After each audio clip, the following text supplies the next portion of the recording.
สวัสดีค่ะวันนี้มาเอาใจคนชอบกินไส้กรอกด้วยเมนูคานาเป้ไส้กรอกลมควันจัมโบ้เมนูคานาเป้แสนง่ายที่มาจากโปเม่ภาค1เล่ม5วิญญาณจอมวุ่นกับคานาเป้แห่งวันวานซึ่งมีวัตถุดิบได้แก่ขนมปังไส้กรอกลมควันซอสมะเขือเทศมายองเนสผักกาดหอมและสาหร่ายค่ะขั้นตอนที่1หั่นขนมปังและไส้กรอกลมควันให้เป็นขนาดพอดีคำเริ่มจากเอาขนมปังแซนด์วิชธรรมดา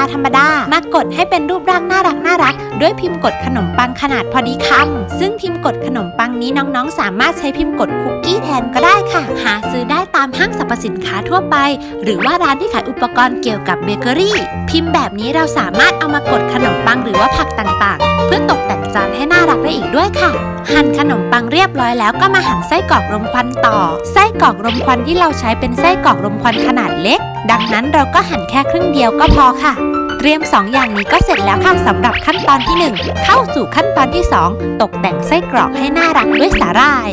เปลี่ยนไส้กรอกลมควันธรรมดาให้น่ารักขึ้นด้วยการตกแต่งหน้าตาค่ะก่อนอื่นก็แต้มมายองเนสลงไปแล้วก็เอาสาหร่ายทะเลที่ปกติเอาไว้ทำอาหารญี่ปุ่นนี่แหละค่ะเอามาตัดเป็นรูปดาวรูปหัวใจแล้วก็ติดเป็นหน้าเป็นตาของไส้กรอกแบบนี้ค่ะแป๊บเดียวก็เข้าสู่ขั้นตอนที่3ทาซอสบนขนมปังวางทับด้วยผักกาดหอมและไส้กรอกใส่ซอสมะเขือเทศลงบนขนมปังที่เราหั่นไว้วางทับ1ชั้นด้วยผักกาดหอมราดด้วยมายองเนสจากนั้นก็วางไส้กรอกลมควันลงไปเลยแค่นี้เองค่ะคานาเป้ไส้กรอกลมควันของเราทำไม่ยากเลยใช่ไหมคะทีนี้ก็มาแปลงร่างทุกชิ้นให้กลายเป็นคานาเป้ไส้กรอกลมควันเสร็จแล้วก็ตกแต่งจานให้น่ารักพร้อมเสิร์ฟแล้วค่ะเมนูคานาเป้ไส้กรอกลมควันจัมโบ้